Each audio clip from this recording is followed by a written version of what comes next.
Okay, using the REM multi-tone, focusing up there, press the button, there we go. Using multi-tone at the moment. It's not highlighted because it's presently turned on, and it's on mute at the moment, so I'll unmute it.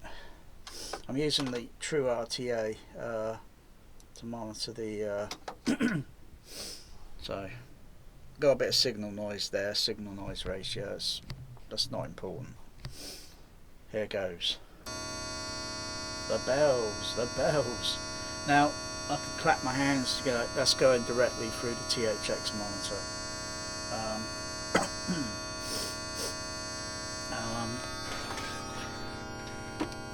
Just turn that fader on there.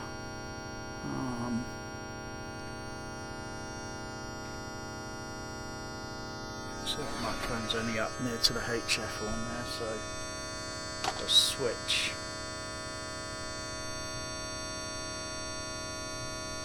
the channel, and that's how the frequency is going out through onto the ooh-la. So there you go, modulation. That's in room. I can set this all up so it can run on the THX and the both at the same time. So for that little trick, I've got to open a second TrueRTA. I'll leave that one there. Actually, that would be number 2, but it doesn't really matter. I'll move that over, shift that over there. Bring the other one up. That one there. Reduce the scale down. Set that one to channel left. Set that one to channel left. That'll be on the THX monitor.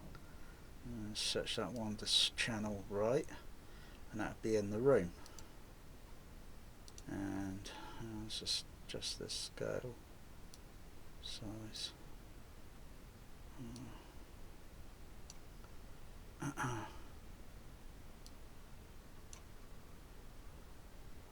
Shift it over a bit that way. Yeah, there we go. Shift it over, and hopefully, when I unmute,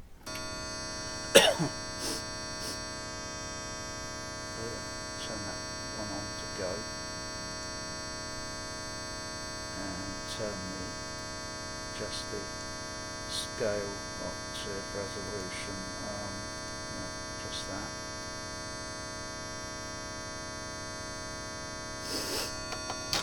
So you got one that's the THX monitor, or the frequency response on the from the processor through to the amplifier return on the THX, you know, like return of the Jedi. And so you can compare, and the high frequency roll off as well, looking at the Behringer, that's on the Behringer EPQ. I'm just going to make what's called, I'm just going to set that to stop, and set that one to stop. So that's got a frequency response there, so that I can mute that sound. I'm just going to do my cat in. I've got earplugs in my ears at the moment because that tone is really, yeah, you've got to wear earplugs when playing this tone, because it's not something like listening to pink noise, you know. It's like playing a lot of sine wave tones at the same time, and it's can be pretty disorientating, and it can make your hearing feel kind of whooshy sort of afterwards if you play that at a very high level. I play it at a mild level, and even then, it's not like a tone you hear every day. Sounds like Phantom of the Opera fell on the keyboard drunk, and all the keys are playing all at the same time. And then you've got Quasimodo in the tower going, the sine wave, the sine wave. I could take my earplugs out now, because see, take my earplugs out. Oh, that's bad, because you hear most of your in-cavity sound sort of thing. Oh yeah, I was just wondering what that sound in the background. That's my baked potato cooking. Yeah, so there. So you got the frequency response on the amplifier. Plus I've got some EQ filters in there, so that's why it looks a little bit, you know. I've got some EQ filters already programmed in the THX.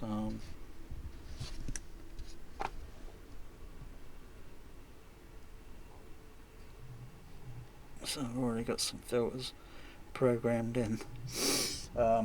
So I could do that again. I'll just stick my earplugs in. Because also looking at the frequency response of the roll off of the amplifier, which does have a roll off on the has a bit of a frequency roll off, which I might think about maybe, you know, the tones are still there, the tones are still play. It's just got a frequency roll off. Just put another amplifier in. That, oh yeah, does this amplifier, all amplifiers, do they sound different? Yeah, well, some have different frequency roll off, you know, so there's a difference, you know. And all these audio files that test these things, blah blah, all they do is babble on for God knows how many minutes without any concrete proof of, like, what the frequency response. Oh, it sounds warm, and oh, it's, you know, and it's a flipping tube amplifier that costs how much? Yeah. Well, let's see some results then, rather than babbling on for bloody hours on end, for Christ's sakes. Okay. So let's turn that back to go, and that one back to go. And I'm going to bypass the EQ. That one is seeing the full frequency response of the bass and the treble, and that one is only seeing mostly what the HF horn is, because it's up on there on the and it'll pick up a little bit on the bass, but not as much, because that's got to have two microphones, one up there and then one down there. So also you can then check the phasing, or check polarity to see if the bass driver or the HF horn is reversed. Let's get that to another. Let's just turn off the PEQs. Oh, the PEQs turn off on the bass driver. Okie dokie. Let's turn it off on the HF.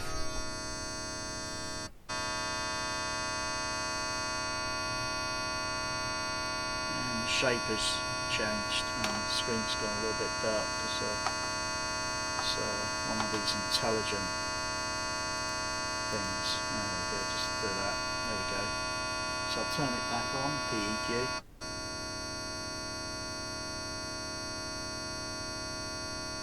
It's not doing too much on the top end. Could use a little high-end boost there, I think. Or rather than that, I subtract other frequencies.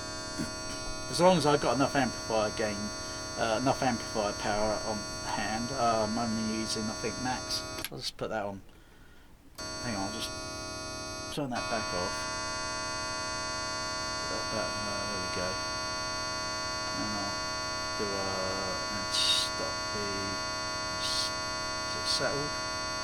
It's settled. Turn that one off. And turn that one off. And mute the sound before it does my cats in. So yeah. I can see there between here, there's a crossover point about there. I know what to do. You know, it's either reverse the polarity, or it could be the time delay, because time delay would change the shifting of the frequency.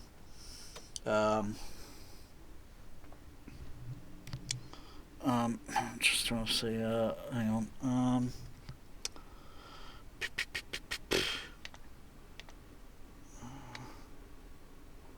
Yeah, I've got a little delay on my bass channel. No delay on the on the HF. And I'm gonna double check, see if my HF horns are polarity correct. Checked. Bit of a sort of thing to check, because the diaphragm is a dome shape, and the phase plug where the diaphragm attaches to is also dome shape, and it's facing in the opposite direction, which is facing towards the wall. If it was a dome tweeter and a JBL, it's going to be facing this way out into the room towards you, and the wire and the polarity on it will be plus and minus, whereas the HF horns, it has to be the opposite.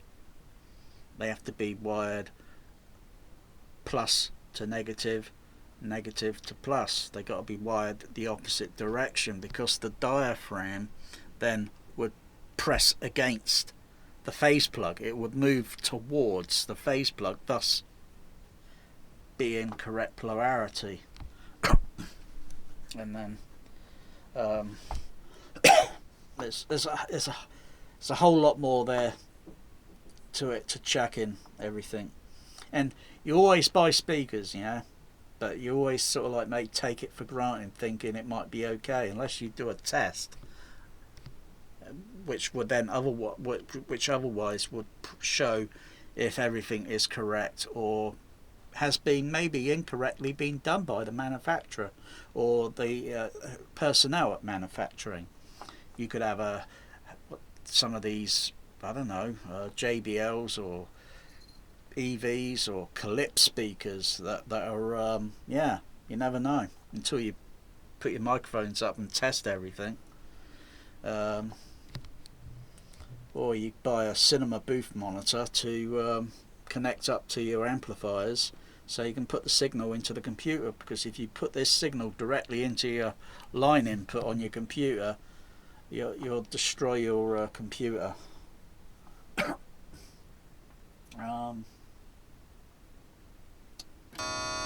let's just put that on again.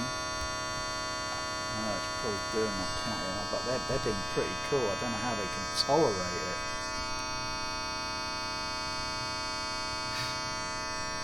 Magic's been very disgruntled, grumpy with Bear the last just over a week now.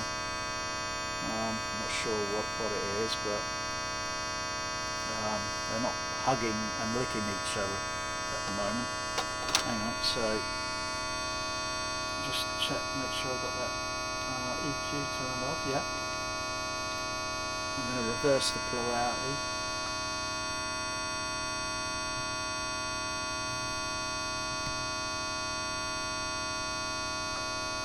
Reverse it again, or rather changing the polarity.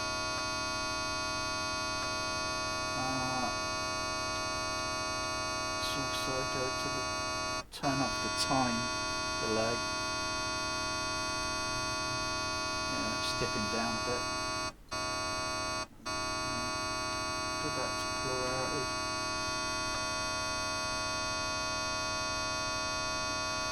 Change the polarity. And the signal is going up almost flat, so that there indicates to me correct. Yeah, let's just mute that. So really there's quite a bit to do, because the wiring on the THX monitor to the from the amplifiers to the THX monitor, you know, got to be checked so everything's, you know, shows correct, and then I've got to reverse the wiring on the for the HF horns, so I know that would be then correct. It's really a big deal sort of thing. Anyway, yeah, multi-tone on the REM. Is its purpose for being used for this? Is it to check in levels, so bar graphic levels are all the same level? Is it for checking maybe? Well, it's a tool, and I use it occasionally with the microphones placed up close to the screen, because if you move the microphone away, then that tone's going to go all over the place and scatter around the room and such so forth, and makes it very chaotic to sort of adjust the thing. Should I adjust it or shouldn't I adjust it? Because if you move the microphone just a little bit that way, a little bit there, then some of the other frequencies, because of their wavelength, it then goes up, and the others might stay stable, and some, you know, it depends. But I just do it up close, because ideally it's take these earplugs out. Ideally it's to get the tone to sound the same through speaker to speaker to speaker. If I just play pink noise, I'll try and find the pink noise. Wondering what that rattling is, because I've had the earplugs in. It's the microwave cooking, baking the setup. Pink noise, yeah, there we go. Custom. You know, 2020, okay. Turn that on. There we go.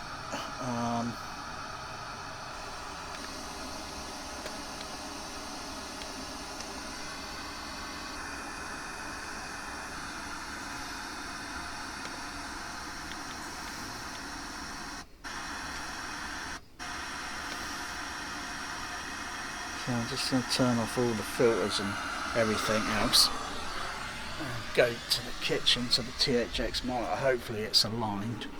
So I've been realigning the what is down here. I know it's up there. They're plutonium meters. I can never say the word. Variable resistors.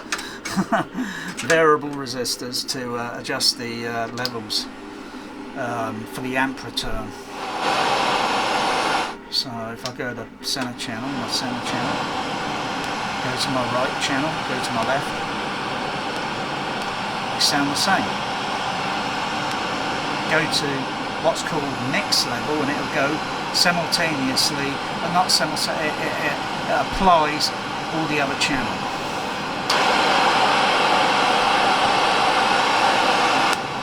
Back to left, back to right, left channel, center.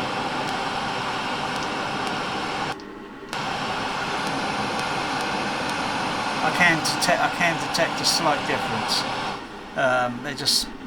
They just need to be, like I say, you've got to use a tone generator to align them.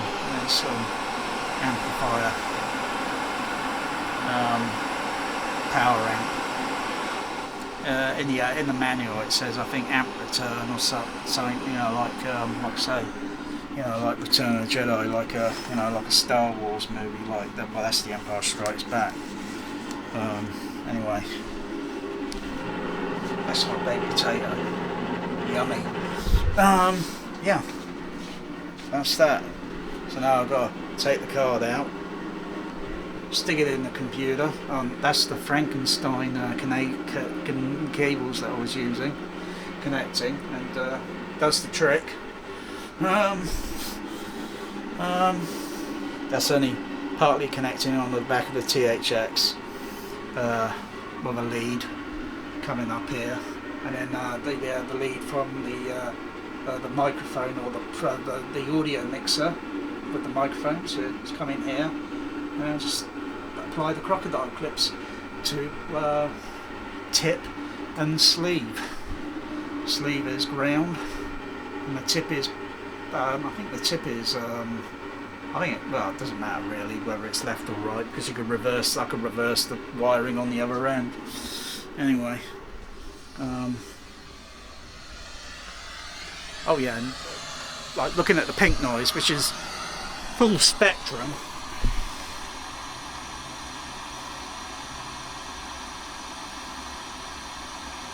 And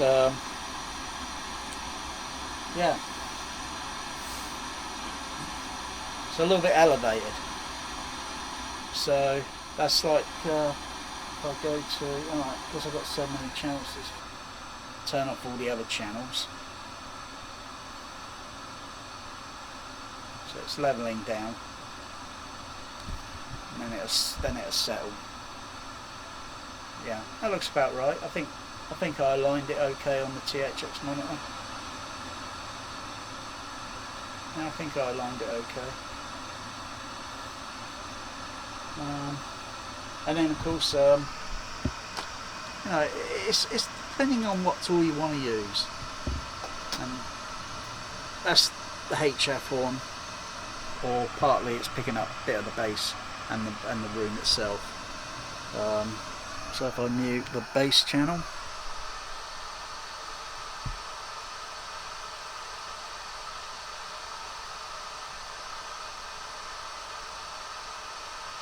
it's dropping down, and there as well. So pull out a little bit. We've only got about a minute left on the card, so there's the video.